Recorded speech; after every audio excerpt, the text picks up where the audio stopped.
I would like to introduce, actually from the brochure, then you just find 4 people per person, but you'll find just 2 persons here. Why there's just 2 persons? Because one of the speakers, Birdman, is just her wife. His wife is just got a baby, and also another speaker, PK, simply his girlfriend is just back to Taiwan. So both of them is. The reason cannot come here is because of women. So it's a very happy moment, right? So anyway, this time, I and Benson will take over 2 hours. But you know, we cannot spend 2 hours because we are not the style reading the slides. If we go for some kind of reading slides, we will not be on the stage. So we have some kind of demonstration, okay? And also some tools for you to play with, okay? And some case studies for you to take a look, okay? Maybe let's start. First of all, I'm Anthony. Here's Benson Wu. Then also our research founders is Jeremy Chiu is Birdman. His alias is Birdman, and also another independent security researcher, PK. Okay, we need to have a disclaimer. There's no national secrets here. Okay? We welcome spies, secret service, intelligence for instructions. Thank you, thank you, thank you. No any Taiwanese spy or Chinese spy, Russian spy, no? Raise your hand, no? I'll give you a cake, okay? A pony, okay? Okay, there's a cake for you then. Okay, thank you very much, thank you. Advertisement time. It's always, you got a movie, you have advertisement, right? Okay, I need to advertise Truth Group members. Actually, it's a Taiwanese very famous security and hacking groups. He starts from 2004 and focus on security and hacking studies. And he's just the sponsor or just the supporting organization this year for Black Hat USA 2011. And also, he has 2 speakers speaking 2 days ago on about exploitation on the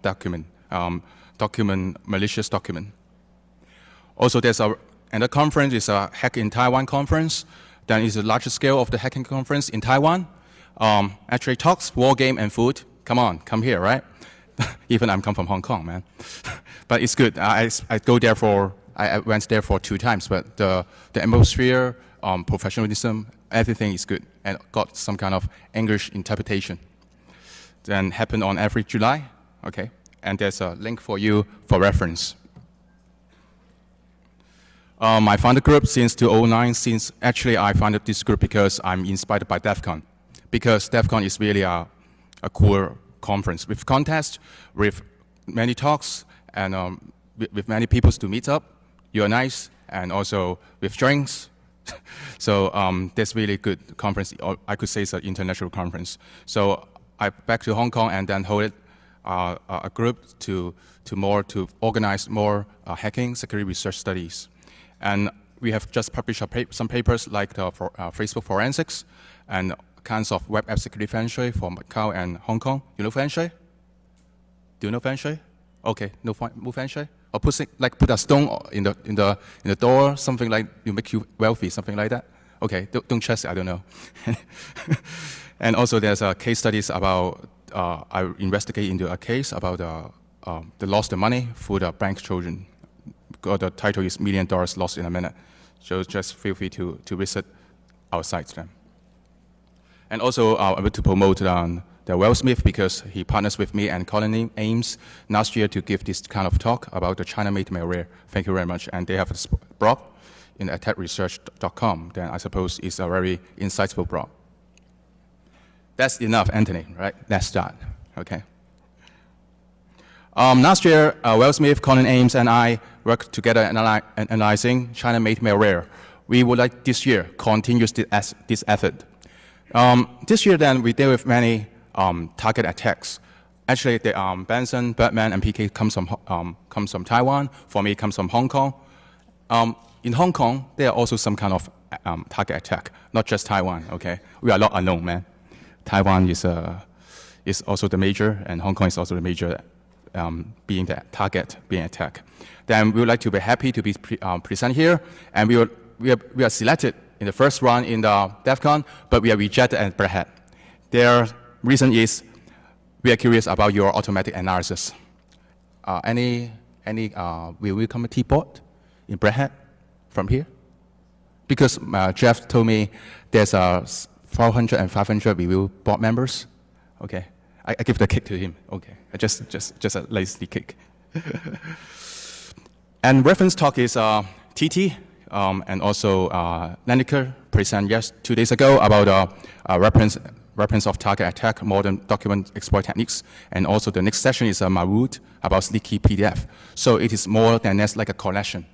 So I would like you have kinds of put it all together to a different focus, okay? Oh, introduce myself. Myself, you call me Anthony, or you call me Darfoid, because just kinds of handle. I work on code audit, penetration test, crime investigation, and being consultant, anything, and teaching like in the Polytechnic University in Hong Kong, and spoken in last year, and being guest instructor in the technical exploitation in the Red Hat USA course.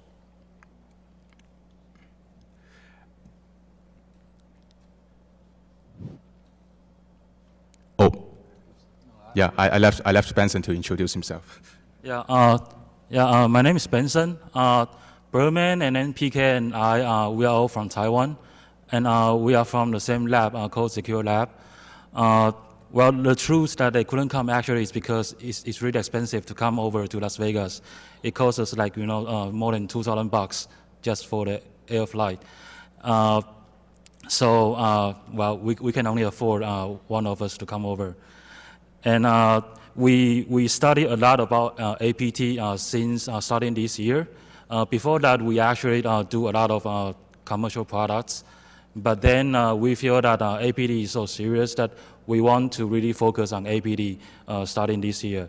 Beginning this year, you will see more and more stuff that we will develop, and then we would like to share with the community. So the tool that we cannot disclose here is freely available online. And then if you guys receive any sample that you think that is from the APT group, then you can just scan online. It's totally free. I also would like to mention that I'm from an academic background, and even though I have some diploma before, but that doesn't stop me from being hacked. I remember that when I was in the university doing my master, and my friends in the National Security Agency told me that, hey Benson, I found one of your computer in the enemy's CNC servers. And I was really surprised because I thought that I can protect my machine well. So that actually taught me a lesson that diploma doesn't give you anything when it's on the cyber warfare. So I really feel that, well, you have to equip yourself with some hands-on when it's about cyber warfare. That's why later on we end up doing a lot of commercial products and then a lot of research on these kind of stuffs, rather than simply publishing papers. Okay. Thank you, Benson. Actually, he has not introduced himself, just academic background, okay. But he is very good at code threat analysis. We are working out for the security lab in Taiwan, between Hong Kong and Taiwan. We'd like to contribute this kind of research and service. Birdman, you can't see his face. He's always like that. Not really strange. But I don't know how can get this kind of hat, but anyway. He very expertise in the Win32 and Linux background platforms on the Windows programmings. He is the first one in Taiwan to spread, not he spread out, but he produced kinds of Trojan or bird spy, and being manipulated by other people and spread out in the wild. And Taiwanese police catching up, and after a while, then the police said, okay, we released you then, okay? The idea is, please help us for investigation in the future. So 3 members, 3 employees, that's good. To do the forensics, assist some kinds of digital forensics and investigation incident response. And he's good for rootkit backdoor design. he's a good man, okay? Even he's doing a lot of evil design, but he do a lot of training, okay? PK, and he's from law enforcement, and also he's the independent security researchers. He's also good at system programming, Windows programming, forensics, and he has done develop a software called MPA Scan. MPA is a police force in Taiwan, so it could be downloadable in the Taiwan police website. But I know some kinds of reason some people target this software for attack. But he's a very nice, very expertise reverse engineering and system programmers. Okay, start our agenda. Sorry then, I spent 5 to 10 minutes to introduction then.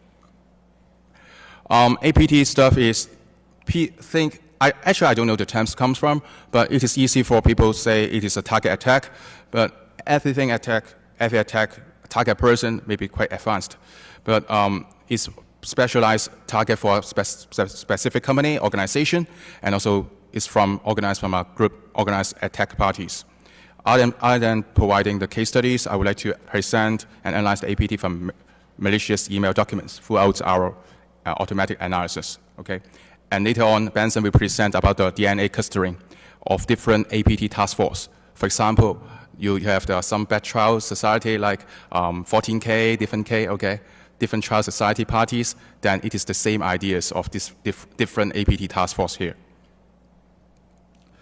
We have observed there are 3 major types of the target attack email. For example, the phishing mails, you get a username, ID, and password, and also when you could get an email with some malicious script when you open some emails, maybe execute some malicious script, or even some documents, and then you deploy the malware and become a botnet and contact the CNC server for further compromise. This is what we have observed. The table is damn small here, but anyway, but we have got a difference here. This pen is very powerful, okay? You can hear, right? Right. This was there's this column, okay? APT botnet activities. This column is traditional botnet activities. Actually, for distribution, for the APT, I talk about, for example, APT botnet activities, more organized run, and also not cause any damage. If damage your machine, they have no games to play, right? And they, of course, target for a specific group and also for a particular company. And the effective duration of the attack group is very long. It's very long, for long duration. And the frequency, many times, because they would like to launch it from different perspective, maybe the same dropper, but in different email formats. Their reference is more than less than 0 days, and some dropping the embedded malware. And finally, the detection rate in the antivirus software is less than 10%. Okay, exciting part is coming. Case studies against a political party in Hong Kong. Okay, we're calling from Mr. X. He always wakes me up at 6 o'clock. I don't know why he wakes me up at 6 o'clock for calling me for help like that. Okay, Mr. X is one of the key person of our political party. It's like a democracy party. He dropped us an email. He feels suspicious, like the attachment called meeting.zip and also minutes.zip something. And it contains 2 files. One is the agenda.doc and also minutes.doc. And why he feels suspicious? Because he just gave the meeting yesterday before he received the email, and he got this document. It's in coincidence. So he looks like a member meeting agenda. However, it targets all the committee's members in the meeting. And Mr. X also said he got this kind of mails before 4th of June, 1st of July, and before any legislative council member election. You know, 4th of June is kinds of Tiananmen incident, and 1st of July is kinds of a day Hong Kong returned to China. So it's very regular. Instead of some October, because those guys may be on vacation, on holidays, so they did not launch any target attack because they need to on vacation as well. Okay. So I run the very brief analysis in our secure analyzer engine, but actually this is not a document. It's a PE file, okay, and also it's a dropper files, and it creates the minutes.doc is a document shortcut file, and which triggers to execute the agenda.doc. Okay, this is our engine, one of the screenshots. Then you will find that from the startup folder, okay, I point here, startup folder, once you execute, it creates another file, i.e.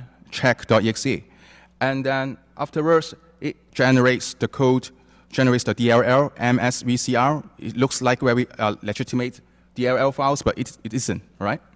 And inject into the explorer.exe for kinds of injection, DLL injection. Then it collects network different CNC servers here. So let me show you.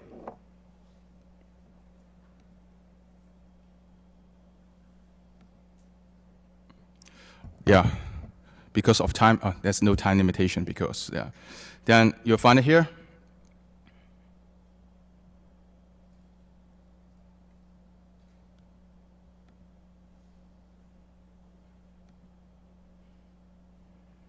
This is our agenda doc, okay? I want to zoom it because I'm quite sure you can see it at the end, in the back, and the doc, and I submit it. This, yeah, from Hong Kong. The CNC server is from Hong Kong. Hong Kong is other than shopping center. It's also a CNC heaven, okay? Yeah, come to Hong Kong, okay? Deploy the CNC server. And then you will find a report here.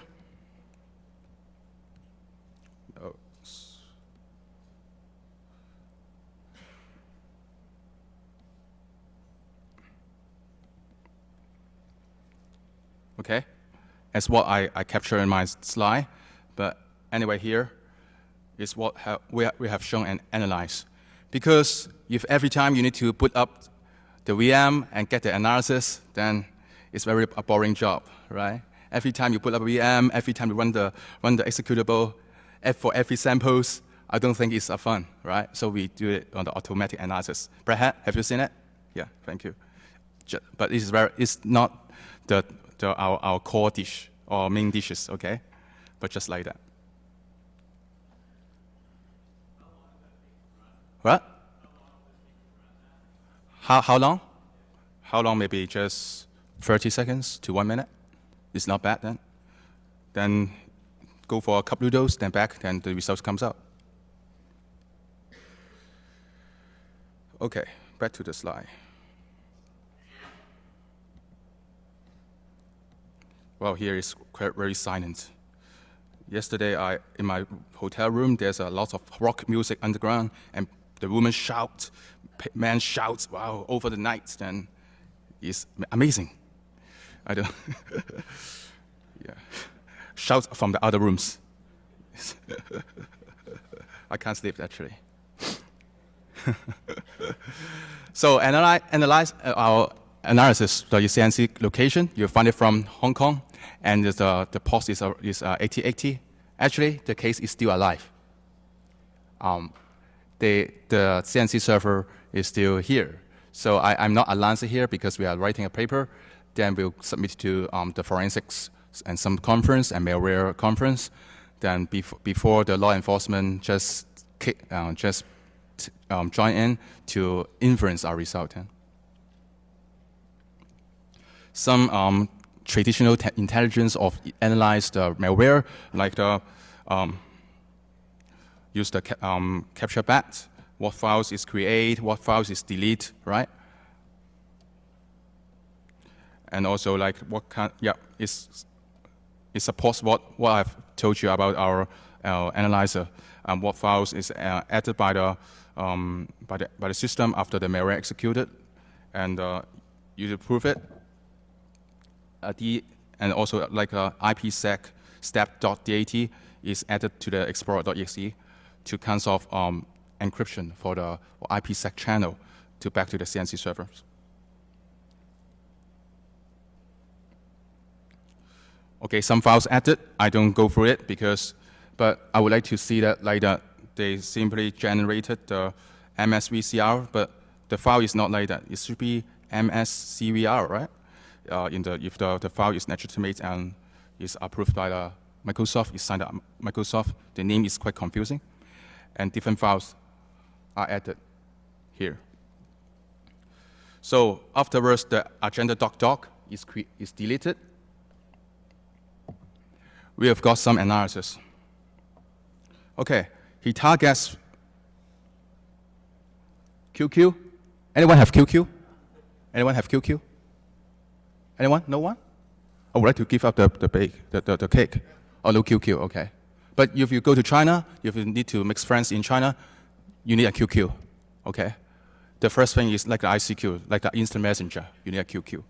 And QQ can do anything, including to remote control software, okay? They have some capability to control remote software computer, and also it could also to capture some screens or send message, send file, yeah.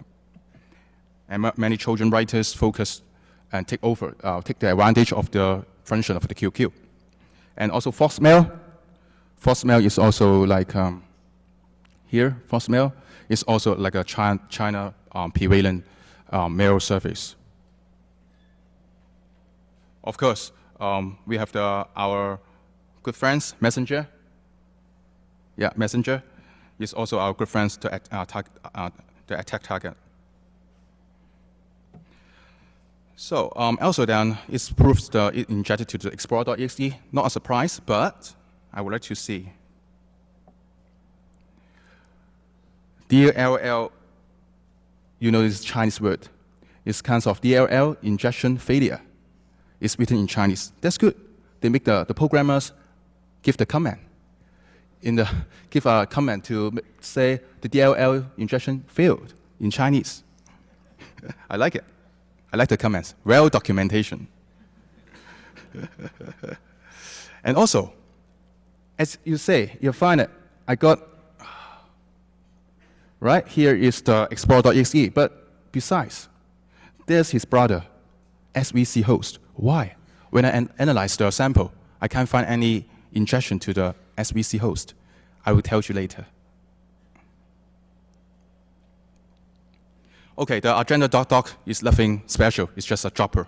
Okay, create an IE, iCheck.exe, copy the files, ws2 help.pnf to the application data folder, change the less.exe, and generate the msvcr.dll, malicious DLL, and inject to the explorer.exe. And there's a create mutex. It's very strange, you know. They will create mutex, but it's common for a software to create different thread when running the programs. And of course, some traditional checking, like check whether they have a Kaspersky or have any log32. I don't want to show here, but target the QQ, MSN, Sina, Foxmail, and Hotmail. And also, they use XOR encoding only. They don't use very complicated encoding or encryption scheme, because if you do some very complicated encoding scheme, it will be detected, most likely detected by the IPS or some detection by the IPS or network detection monitoring. Let me check. It's here, but you know, it's quite difficult. You know, I'm here, the screen is there, but it comes to point here. But anyway, show it like to. Wait, oh sorry.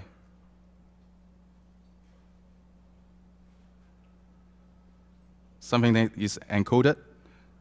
This XOR is here, the XOR. Wow, you need to have a telescope. Have you got a telescope? Actually, DEFCON should supply it, I know. Then there's an encode here, then looping. And then you find the words is decoded here. Actually, every time you send out the traffic, they will encode the traffic, and once they receive it, they will decode it. They don't do any complicated encryption. Okay. Once we have figure out the scheme, then we find out they get the host name and also the OS type and the patch level. Then there should be more information sent to the CNC server. And also, this is the most humble day, most humble of my day because you know we found a .bmp files compressed in a .cap file under application folder. However, we are doing screen capture by Wireshark, but it is captured by the software and sent back to the CNC server. so this is the screenshot. We do the leaving the network, use the Wireshark, but send back to the CNC server. Damn it. Okay, digging into the tiger's mouth. Okay, some more than that, like if you do the analysis, most likely you just analyze the dropper, right? You go to the different threat expert, whatever different online sandbox. They just analyze the dropper files, and they will not carry out further analysis. So we carry out further analysis and try to install the QQ, MSN, and see what's going on. And we find that more binaries have been downloaded to the Windows debug folder. And also malware creates more files in the Windows debug data folders as well. But those files, after those files executed, it will be removed shortly, okay? And also they send back to the CNC server in different compressed format. So we found it. Those CNC servers send an instruction to the Richter machine to compress the files and send them back to the CNC server. That's also quite interesting is that the traffic sequence number is set by the CNC server. If you have been infected before, if you would like to try it out, to analyze, then the binaries will not be downloaded again. But it is not a surprise, but they have the sequence number to control. So we need to change the registry to blank out that sequence number. It's set in the registry. So it is quite tricky. And also they have put those files in the cap compressed file, but they put the .dll files, different DLL files, and compressed in cap files. However, after we decompress the cap file, we got different SAM system information from the Richter machines from those DLL files. Okay, let's see like that. We find this. This, like a drive file in the .cap file, they capture everything, all your files, the path, and also this. This password. Donald Zheng is not our member. He's just the chief executive of Hong Kong.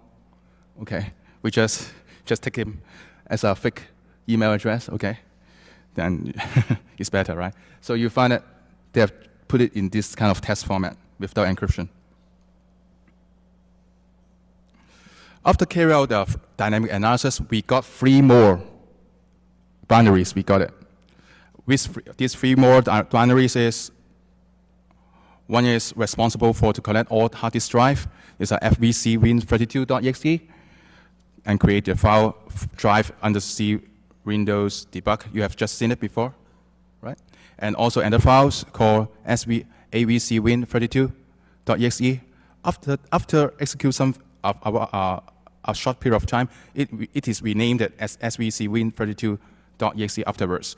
And it put all of the data to capture all the connect email accounts passwords, like the files I show you, and SAM information, system information, to the app data temp directory, and also the Windows debug data directory under C drive then. And also one more binary is ACV win32.exe is captured a screenshot for every 1,000 milliseconds. The injected MS, actually it should be VCR.dll, keeps on monitoring the C drive Windows directory, this debug directory. If there's any files there, they will send it out. So this is the summary. This is summary then. Actually, it targets the political party in Hong Kong, and the CNC server is in Hong Kong. But this China-made APT is, I could claim, this case is long-advanced persistent threat. Why? Not very advanced, because it contains some old baked routines. Win95, Win98, the programmer simply just add the new features. Maybe the boss asks him, okay, add 1 more features for Windows 7, okay, add 1 more routines. the old routines just left behind, just left aside, okay? And also there's the dropper is the same to another sample. I've got a .chm sample, and then the dropper is the same. Oh, I forget to show you something like in my, here. It's my first time, not first time, it's very rare to open the IDA in Mac. And also I have not renewed the license. Yeah, expired. But anyway, then simply you always use IDA in the Windows environment. This DLL is the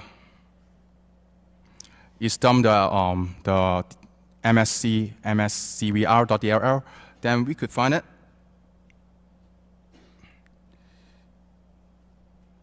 It packed the file as cap.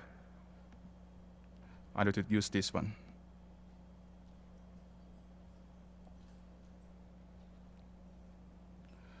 Put it at the cap file. Yep. And also it's a very interesting. They put some different extension like .v2. You never know what is .v2 is. Another interesting stuff is the, not cap screen, but connect password.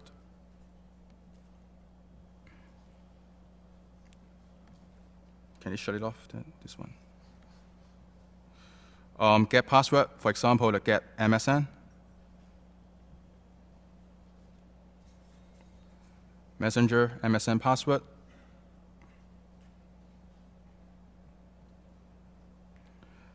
Also for Outlook password.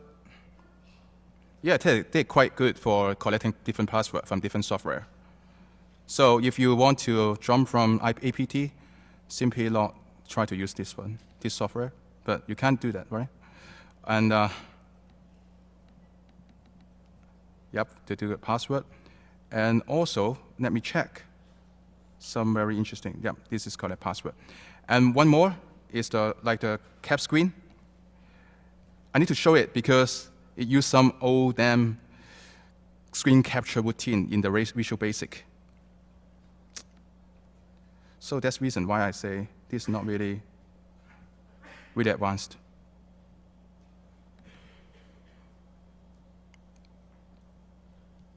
Sorry, then I need to hear.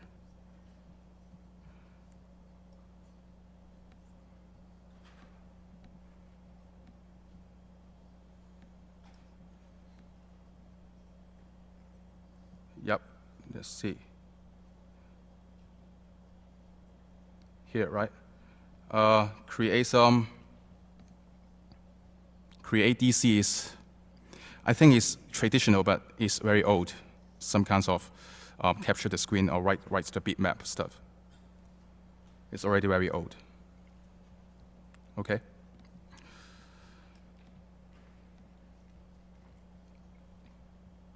So that's the reason I already showed you about that. Okay, let's continue.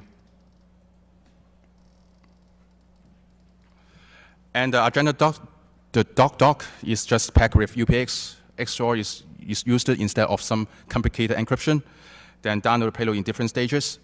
The most important is they use some unpopular file extension, like K2.v2, you never know. And I suppose the IPS or IDS, they don't recognize this kind of very weird format, right? And they simply build in, dependent on the built-in libraries. And I find that they use the public sequence set up by CNC server to manage the victim. This is the, we could conclude, I have got two samples, and I find that their droppers are the same. You find here, this is the agenda.doc. This another one is another executable for my collector sample of .chm sample. You find it? They're nearly the same, except this bork, okay? So I suppose they will just use the same droppers for different teams, or even the same team. This is the timeline my fellow Van2 has drafted. Actually, the green one is the sample .chm sample. The red one, oh, sorry. The red one is the agenda.doc I present here the case. We have found that the PU build time of the .chm sample, and then we could find the agenda.doc, the build time, is near the same, near is around the time. It's April, between April and July. And we will find that also the phishing mails and also the phishing mails received and the build time, the MAC time, and also report time is around the time, around the same. Near that period in July, between July and June and July. Yeah, this is my dog. So we think this is from the same dropper, same generator, and also MuTest name is also good, useful to identify the APT sample or version. And this case analysis simply supplements the tracking GhostNet reports and also the median report, because they do some high level, just describe the process, but we do the reverse engineering and the further analysis, then it's much more, give more details to you. And afterwards, as a malware analyst, we will find that do we need to analyze 10,000 samples from the single task force? It's too time consuming. Can you back to the office and say, boss, I got a sample. I need to close the door for 3 days and analyze the sample like that? I suppose you should be fired, right? 3 days and analyze it? No, you should know that how to respond, what's the characteristic, right? And also, do you think about whether you get a sample and you think that you are already target? No, then this is kind of traditional thinking or intellectual before, because when we receive the malware, we don't think it's target or not. Another case too is calling Mr. X again. He's very free and always check email and always get this kind of target attack, but I want to help. And there's another file name called official reporter list from the Legislative Council News. This is official email. This is the party extension. Then the Chinese is very official. The format is craft. And the most important thing is, if you trust Gmail, you suck. Okay? No problem? This is, the name is kind of official reporter list of the Legislative Council, though you will open it. However, I need to analyze, right? Because he wakes me up in 6 o'clock. He needs to treat me drinks or dinner, okay? And also then need to say grassroot horse then. Do you know these two horse? Don't know? Anyone knows? Oh, you know it? Yeah, okay, get it. But don't speak it to the Chinese, okay? Okay, oh, no, just come here. Yeah, because I can't throw it. Yeah. Okay. These two lovely animals is kinds of motherfucker. Okay. Okay. But it's blocked in the China internet because they use the grassroot horse instead. Okay, in Chinese and also English. Okay. I also wrote this kind of door last year. You could read back my video. And after the analysis, we do the DNA analysis. This is what we want to do.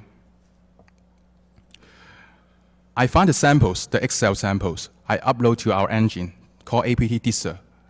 We find that these samples belongs to here. You find this is an evil circle. Very evil, you know. If you find you are targeted by this evil circle, please take care. Extreme care. Okay, this from China. Okay. This also from China. Okay. But these samples is from here. We group the clustering from here.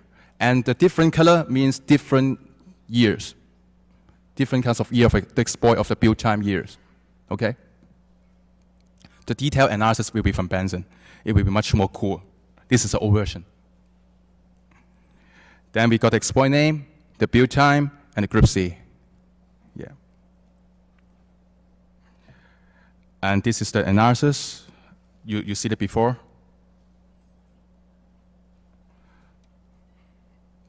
I don't want to take over it. This is about the group. The APT group is the dropper. Always the dropper. Analyze the dropper first. And then inject the DLL. Inject the DLL to the, inject the exe to the, inject the DLL to the exe, iSport.exe. And this is the location of the CNC servers.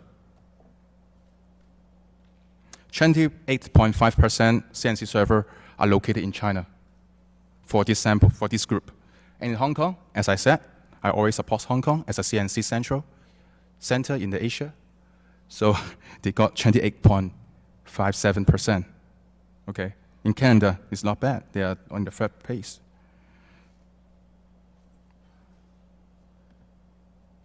So we will soon brief you more about the analysis about our DNA clustering.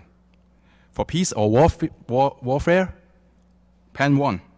For peace, I would like to put in thousands of ponds images as a cap file and put a debug folder and show my sincere, nice, peaceful mind to the CNC writer or the secrets on the right task force leader. You know, I'm very a nice man. Okay. To enjoy the pawns and find me Fanny. This is what's most important thing. Fights back. Okay, set up a CNC server, purchase malware pack, putting malicious PDF, document Excels in a cap file, and they must open it. They must open it, right? They will read it, right? To see what's going on. It could be fun, excited. But I've not tried it yet. So we have the prompt from Chinese. Cooking beans on a fire kindled with beanstalk. The beans whipped into the pot, originally born from the self-same roots. Why so eager to torture each other? You know, we can't do it the same against them, but we would like to see what could help to analyze and to see what we could help to this community. Special thanks to my VX fellows is Rantu and DDL and analyze these samples for me. And here, Rantu is very old guys, but he is very passionate to over the reverse engineering and analysis of the sample and write a detailed paper. Then please stay tuned. I will publish it and let you know. Okay, Benson, your turn, man.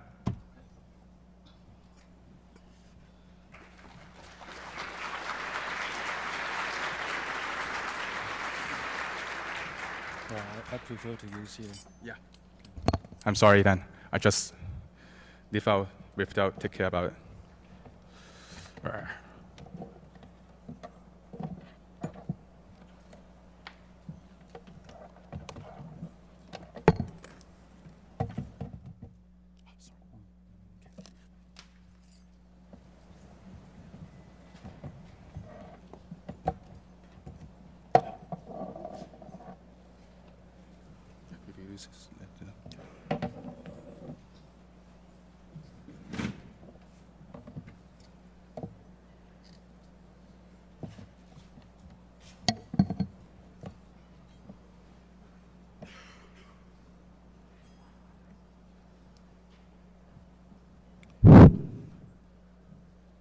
Okay, on my part will be another 30 minutes. As you can see, Anthony, his personality is so aggressive, and I'm kind of the opposite. That's why when we work as a team, it's so fun to work together. Most of the time, Anthony enjoy doing a lot of manual analysis over these malwares. And actually in Taiwan, lots of researchers, we have been receiving tons of malwares every day. And then we do a lot of these manual work on daily basis. But this is really time consuming. As you can see, malwares are now in mass productions. So if you are doing this manually, then you are definitely falling behind.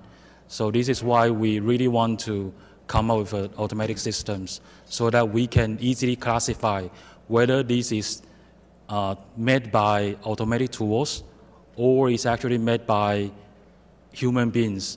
APT groups, they are only being used once only and then throw it away. They will never show up again.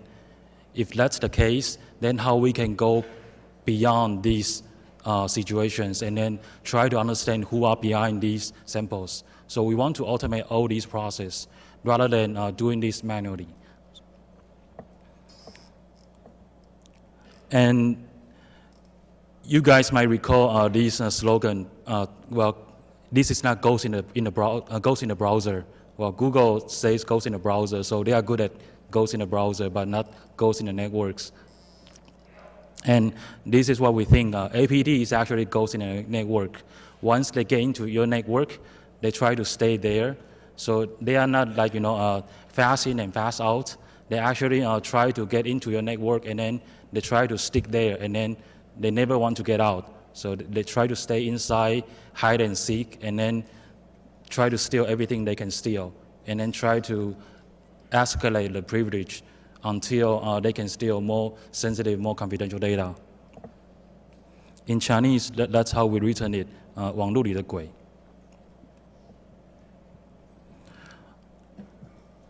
The term was first defined by the U.S. Air Force. They call it advanced persistent threats, which we think is very appropriate because by being advanced, it's actually relatively compared to the victims. So it's not necessary that I have to use the most non-patch zero-day exploit in order to invade your system. As long as I know that you haven't patched these exploits, then I can invade you successfully. So this advance is more or less in a relative manner. While being persistent means that I'm really determined because I'm being supported, I'm being funded. In order to invade your network, it's actually part of my year projects. I really have to get into a network, otherwise I will not accomplish my missions. So that's how determined I will be. So all these victims, we can see that oftentimes they always have good security controls. They have good sense of security, and all these employees they actually have good eyes. They know how to see errors in these spellings, errors in these social engineering emails, but still they still get APT attacked and then successfully, because there's really no way you can get away when you are being targeted by these APT task force, because they are so determined, and the emails are written so well that they look just like exactly from a genuine person. That's why you see Google are being owned, ICE as well, and then many more. The reason we mention Stuxnet is because in order to launch the Stuxnet successfully, they actually attacked several companies in the science park in Taiwan in order to get a certificate so that they can sign these drivers. And then once they get these drivers, they sign these malware so that when people get attacked, the Windows will not alert when they install these malwares. And also Commodores, they invade Commodores to get all these certificates. So later on, when we actually get these APT emails, a lot of these APT emails are being digital signed and also verified by Commodores. So well, for these companies, we never want to be, they never want to be the headlines in these kind of situations. And of course, everyone knows this. And this chart is actually from McKinsey. They actually analyze a lot of data from IDC and also Bureau of Labor Statistics. From this chart, it's actually telling you that a lot of these large enterprises, they own lots of data, so much data that they never knew that they have this amount of data. For example, large enterprise typically own more than a terabyte of data. So that's hundreds and thousands of enterprises in the States. And in fact, also hundreds of companies more own than a petabyte. So you have so many data that is so juicy. These hackers, they just want to target you and then try to see how they can do APT on you. So if you have too much data, then you have to protect it well. Otherwise, well, a situation like Sony would happen again. So this is some samples that we share here, what we receive in Taiwan. And this is from real case. For example, a lot of professors in school, they would receive these on annual basis. For example, receive these kind of call for papers and also acceptance notifications from people pretending from the National Science Council, sending the malicious PDF to them. And this is from genuine email accounts, but that PDF is containing malware inside. But that couldn't be identified by any antivirus tools on the market, because definitely these APT task force, they would do this QA before they release these phishing emails. So it's really hard to teach how these professors can get away from these targeted emails, because there's definitely no way they can get away with their good eyes, because that's a very genuine emails. And also, these attackers, they will send you invitations, asking you to give a speech, asking you to give a talk. And then these people are also real people, some professions that really exist. And then again, you couldn't find all these malicious documents with existing antivirus tools.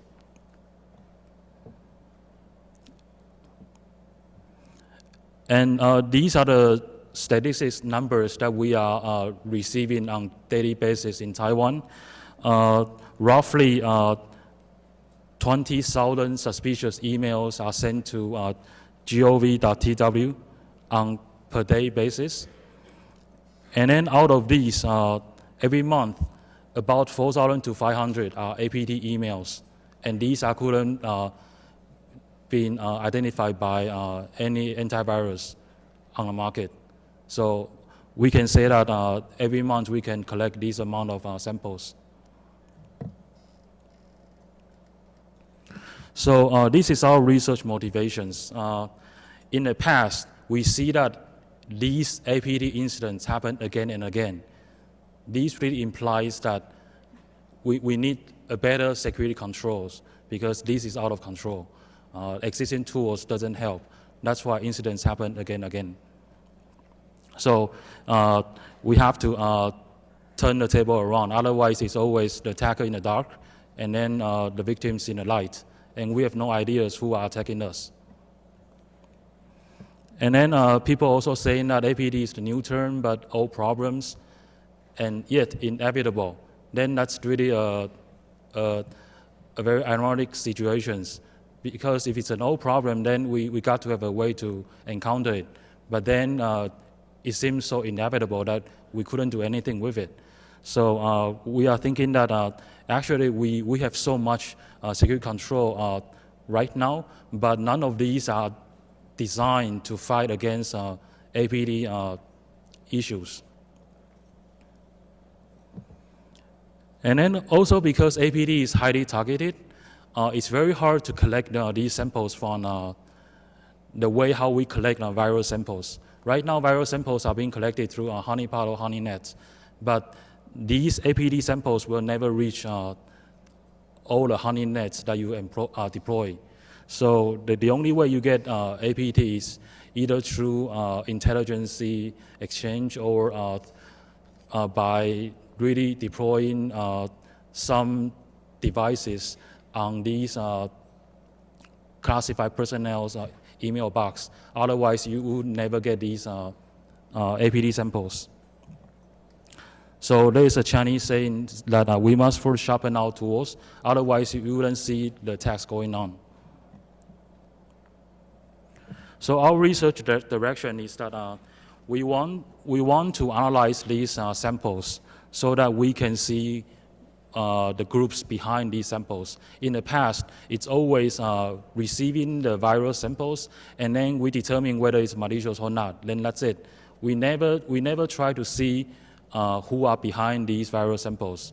So we stop at determining whether it's malicious or not, and that's really a pity.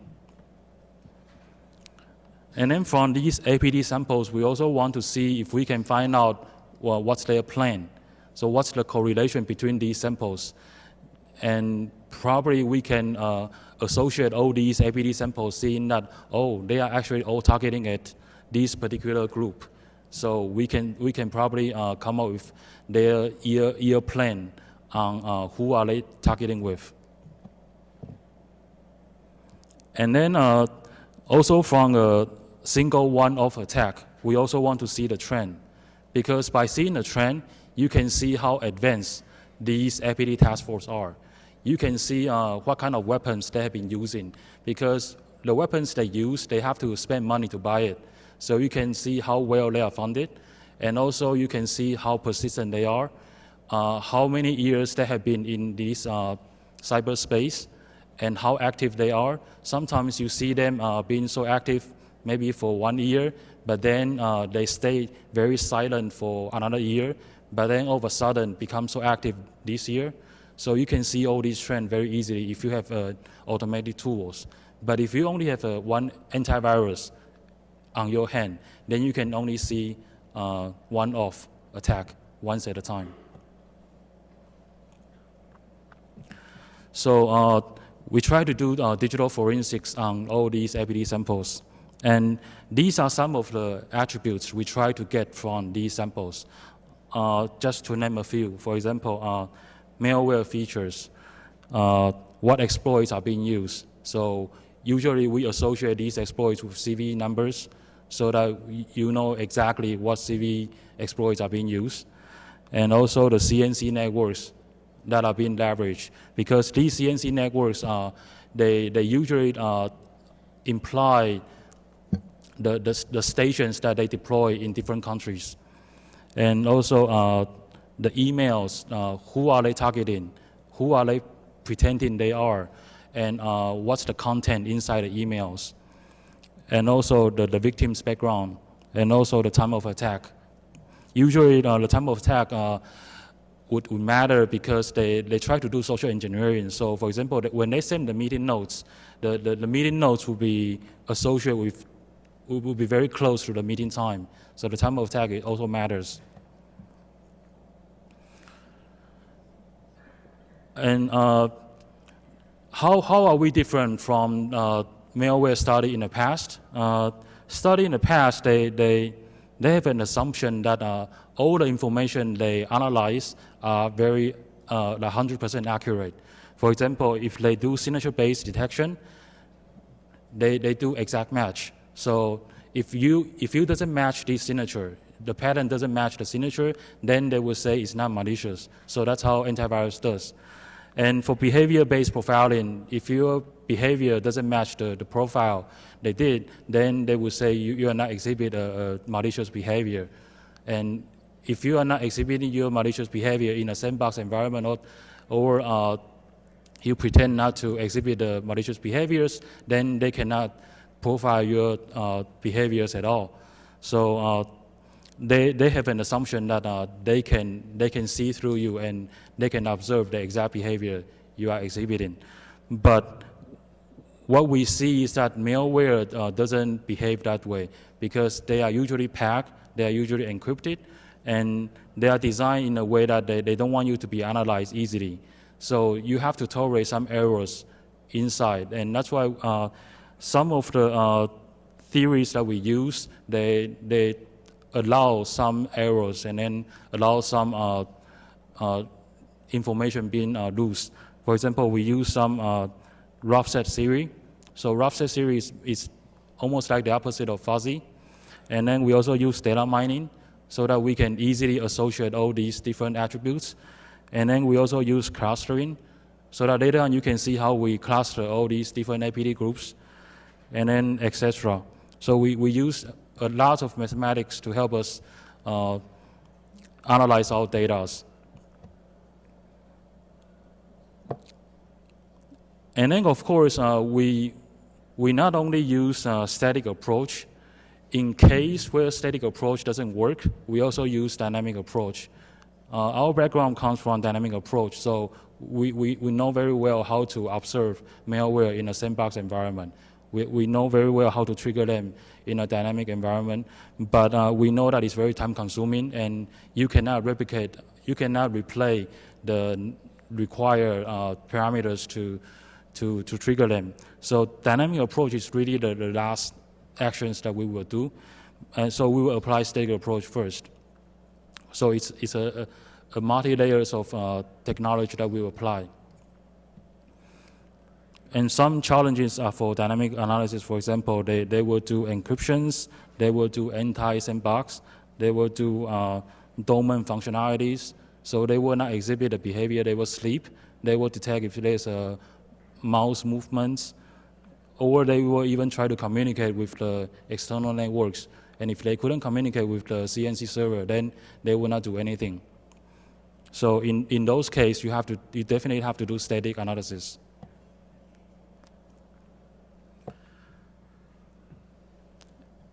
And then on the static analysis part, we also implement lots of parsers, lots of static analyzers on our end. So we try to analyze all these PE codes, all these shell codes, and then all these known packers. So we implement all these well-known stuff, and then we do the static analysis part by ourselves. Later on, you can see the demo. Our performance for analyzing one APT samples using one computer is like 5 seconds to 7 seconds. And then we can finish the whole analysis.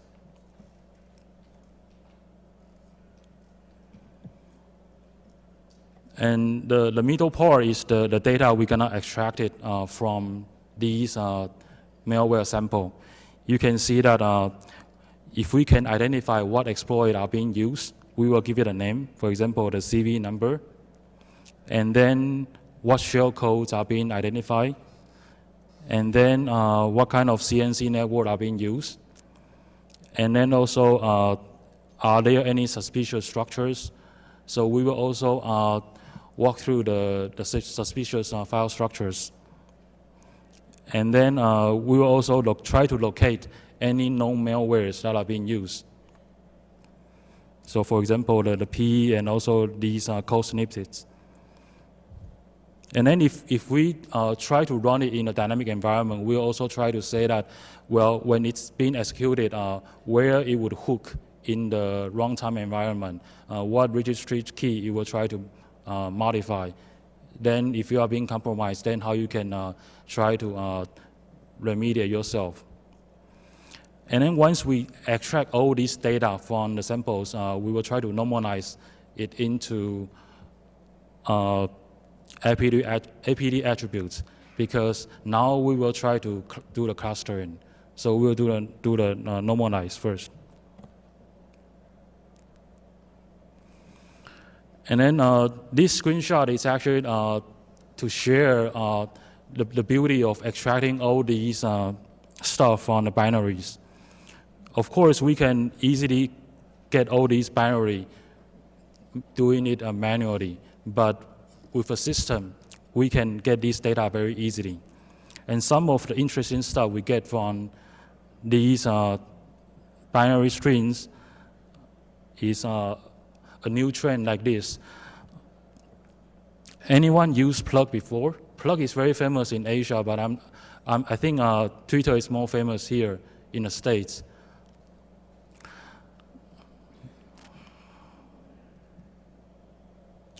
Can you guys make a guess what this person is talking about here?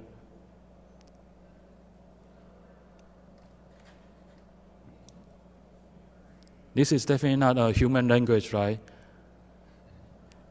Yeah, this one is being encrypted, but we actually found out all these conversations from the APT samples that we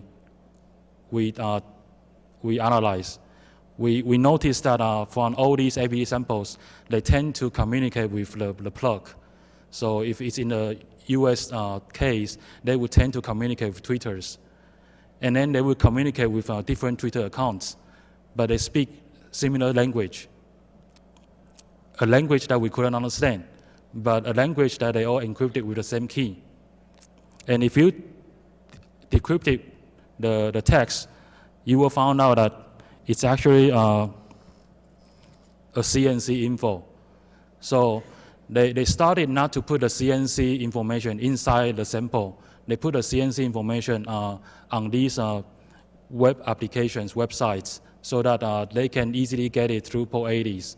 And then they can easily redirect all these botnets activities easily.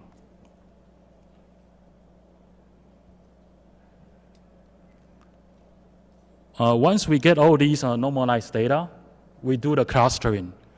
And when we do the clustering, all the mathematic methodology help us, for example, to pick up the important attributes. Before we apply, for example, before we apply rough sets, all these attributes are equal significance. But then after we apply rough sets will tell us that, for example, malware type is more significant than exploit type. And CNC server is even more significant than the other attributes. And what the coefficients should be. So we get a very nice formula for these attributes. And then based on these nice formulas, we come up with a good clustering on these APT task force based on the samples. And then we call that fingerprints for these APT task force. So they distribute so much APT samples to all these victims, but they have no ideas. Actually, they are also disclosing their fingerprints.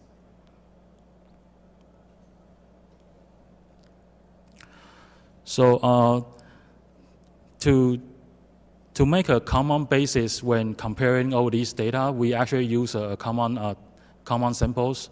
So we use the sample from MITA. It's a public data, contagio dump. So they are about like 242 APT samples.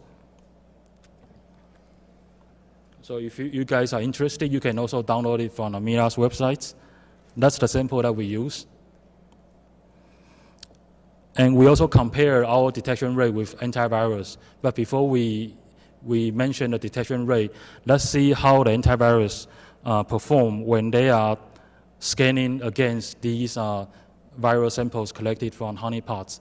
As I mentioned earlier, APT samples will seldom reach these honeypots. These are all made from automatic tools.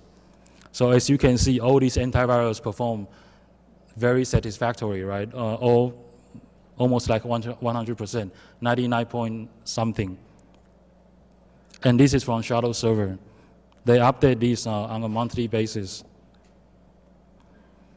But then when it's applied on APT samples, antivirus really doesn't work well because they never get the signatures easily from these honeypots they deploy.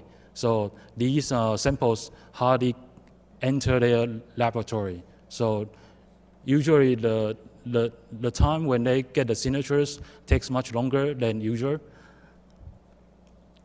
So these data is what we tested 2 weeks ago. As you can see, most of the vendors, they fail to qualify more than 60%. And the one that we're gonna share with you online, the APT Deezer, that you can try online, and it's free available.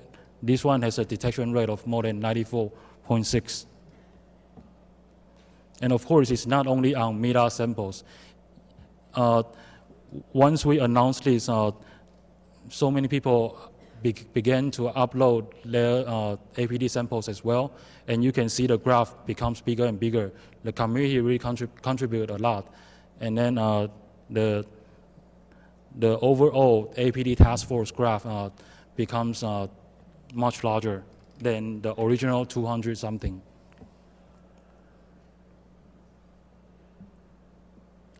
So this is the clustering results.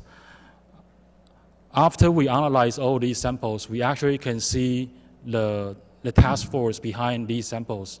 If you only analyze these samples individually, you have no idea which groups are behind these samples. But then when we use all the methodology that we mentioned, we actually can see that there is one group that is very big, which we call Group A. Of course, we also have the geographical location, but it's too sensitive, so we don't mention it here. So you see Group A, which is huge. And then you also see a second small one is Group B, and then you see Group C. So we will take the top three here and then give you more detailed data. And the different color here means that when these APT emails or these APT samples are being collected or hit the victims. So you can see their active time. For example, you look at the Group A, you see that most of their active time is last year, 2010. And then for this year, they only have a few. This is based on MILA sample, so it's 242. But later on, you will see that after the communities submit lots of samples, you see the graph change dramatically. You see new groups coming up. So these are the top three. So for Group A, you see they actually leverage CNC server like 23. And these are the weapons they have been using repeatedly. Some are pretty new. For example, this one. This one is the one that have been used to attack RSA. And then this one is Group 2. And then this one is Group 3. And then if you know the market price for all these exploits, then you can see how well they are funded. And this is the CNC servers they try to abuse.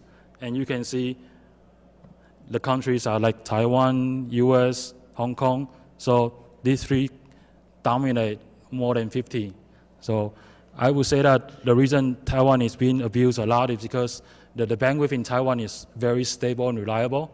And geographically, it's very close in Asia.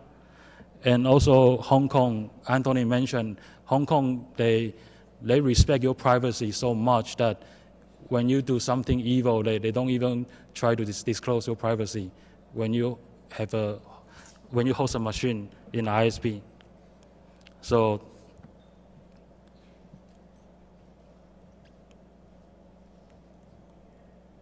and then more than that is you can also see the attack graph for every malware that being used. So you can see what happened when you double click the attachment. And you can also see what happened when you got infected.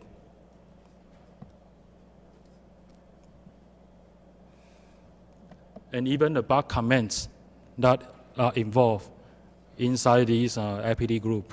And these bug comments are very helpful in identifying the APT task force as well. And if we only look at APT Group A alone, you can see this Group A highly rely on CNC server in Taiwan. So if we look at three groups together, Taiwan is only like 20% to 30%. But if you look at Group A only, more than 50%, like 50% of their CNC are located in Taiwan.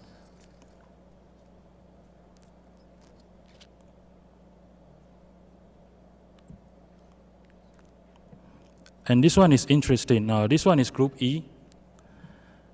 And this one, we also identify it's actually from, it's from Korea. The reason that we can identify this is from the language they actually compile it with. And then the interesting part is that all the samples that we receive from these are being signed by Komodo certificate.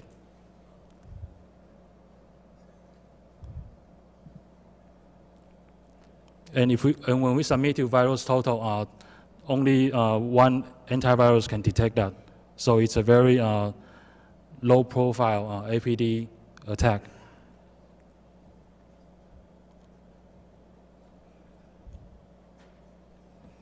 So later on, I will do a demo of the system so that you can have a feel what you can expect when you do it online, and also something that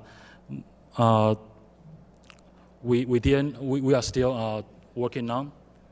So from the META sample sets, we can easily identify the major task force behind these samples. So the more sample you submit, then you can easily identify how many different groups are actually behind all these samples.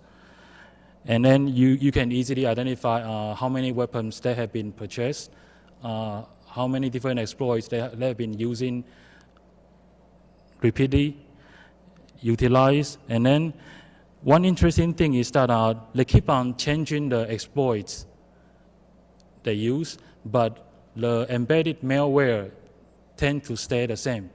So inside these exploits, the malware they use, what we call remote administration tools, they tend to use the same RAT tools.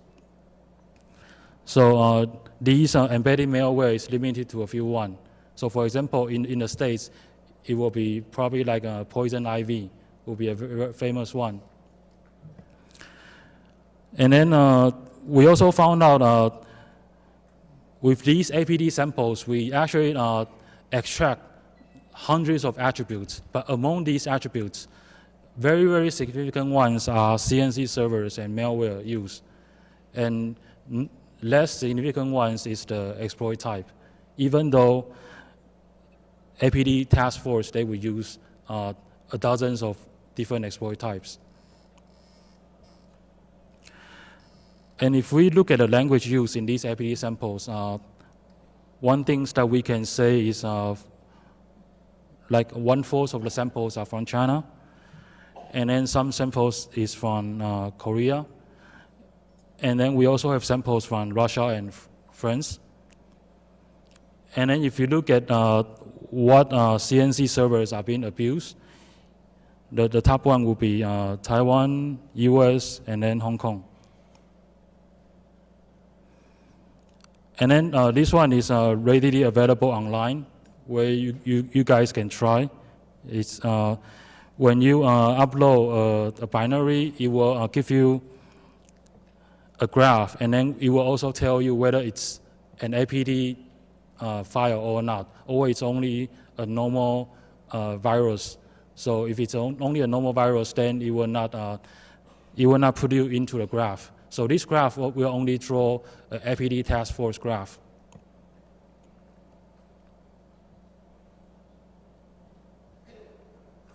And in this case, you see that gradually we see more and more APT emails are being signed by Commodore certificate.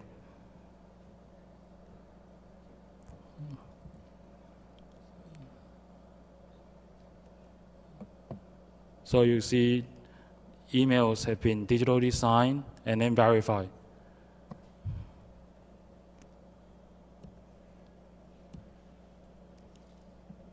And then this is from a very new group. Previously, we mentioned that green color indicates it's this year. So this group starts being very active from this year.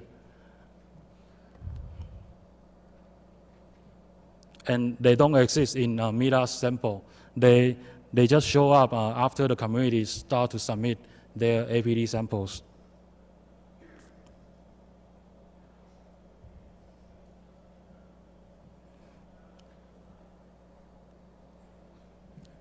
And then, so I will demo this one here. So this one is also an APT email sent from someone I would trust, because it's sent from an academic institution, and basically it's saying that greeting something, and then it's also a PDF. And as you can see that Google doesn't alert me with virus emails. And also when I save as in my computer, the Microsoft Antivirus Security Essential also doesn't alert me as well.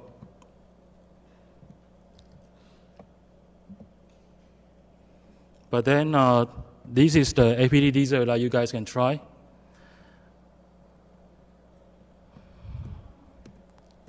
I then can upload this one.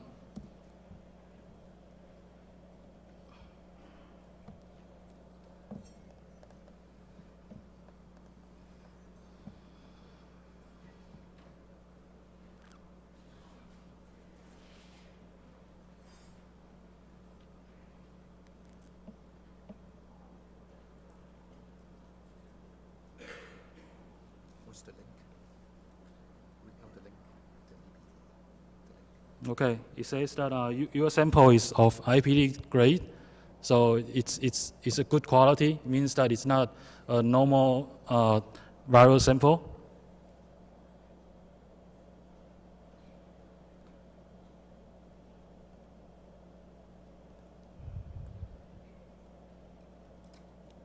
And then it's from group A. So it not only tells you that it's malicious. Remember that when we try to open it inside Google, Google doesn't tell us it's malicious, and also our antivirus tool doesn't tell us it's malicious. So these three tools, first it tells us it's malicious, and it also tells us that we are being targeted by the biggest APT task force. So since we are part of their plan, they will never give up until they are successful. And as you can see, this graph is much, much bigger compared to my previous slides, because the more the community contribute, the bigger the graph will be.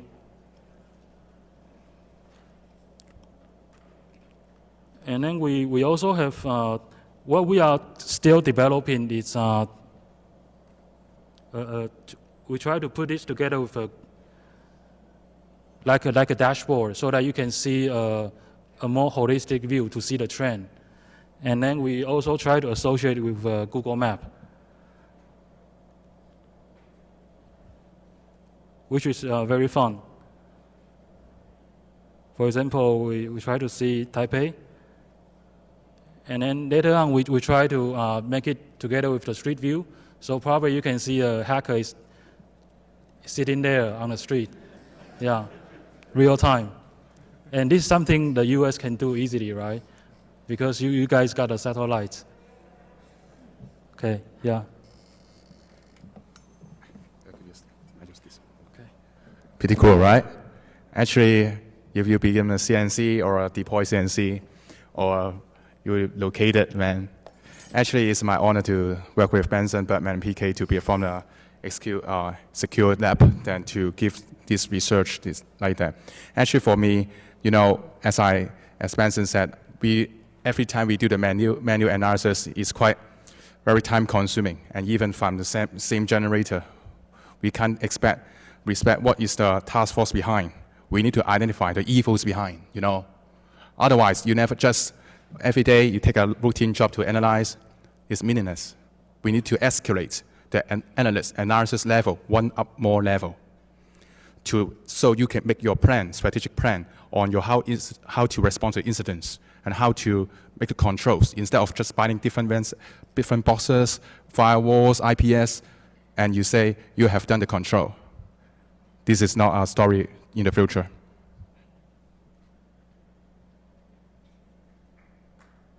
Oh, not yet, actually. Actually, I simply get how to get the PowerPoint. Yeah, I have not used the Windows environment for many years. Oh, final words then.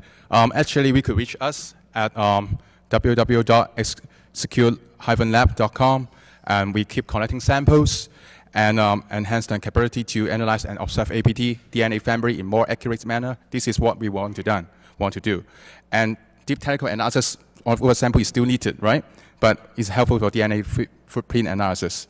It's an incremental efforts we wanted to make, and we would like to publish we will publish our follow-up message at DEFCON Speaker Corner, and together we make the homeland secured. And also special thanks to our members, and also like Benson, PK, and also Bertman and other fellows in Secure Lab teams, and SHIP groups members, and UXRL members, and our family and fellows. This is our email address, and also our blog. And one more thing is, perhaps we will board members. Are you convinced yet? Thank you.